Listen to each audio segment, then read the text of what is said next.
Alright guys, here's an early 80s Alaron 16-inch table fan, model FS-116.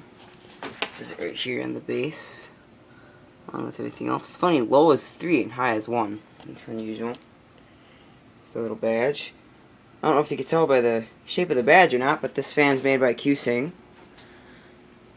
It's basically the exact same thing as what Q-Sing would have offered for a 16-inch fan under their name, other than it's got the Alaron name on it. This fan looks to me like it's brand new, because it had no dirt on it when I got it. It was perfectly clean. Took the motor apart, that was perfectly clean too. And it has oil ports on it, and I put a bunch of oil in it because it was a bit slow. Now it's perfect. It's definitely a very uncommon fan. The Alaron name is not very common to see. Side of it. None of the plastic's yellowed at all. It's all the exact color it should be. Here's the back. Got a little bit of dirt right there. Another big giveaway that it's a Q-Sing is by the motor housing. Move this so it doesn't get knocked off by the fan cord. Outside, this fan is too big to be moving around right here. It's a very large fan. Only a 16-inch fan bigger than this would be a Galaxy or Alaska 16-inch. It'd be a bit taller. So let's go ahead and start this thing up. Here's low. Runs like brand new. Probably because it is brand new. See, the grills don't have any kind of surface rust on them or anything. This fan was probably just bought and never used. I did have to pay 20 bucks for it, but I think it was worth it for this one. It's quite powerful.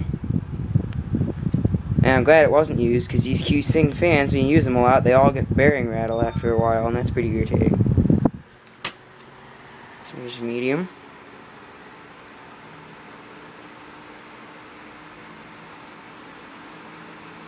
Runs perfect on all 3 speeds. It's already moving a bunch of air.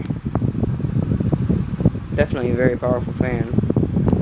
And here's high. Another cool thing about this fan, all the oscillator gears are made of metal, so it's definitely not going to have a problem of the oscillator stripping out. Like I said, this thing is insanely powerful on high. Alright, let's go ahead and put it back down to low.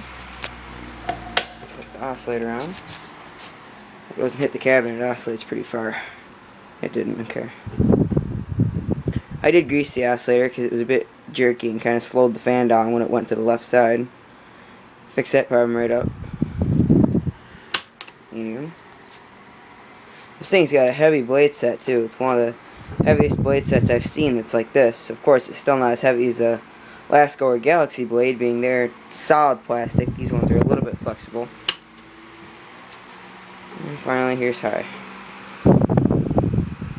Like I said, runs perfect, oscillates perfect, and looks perfect.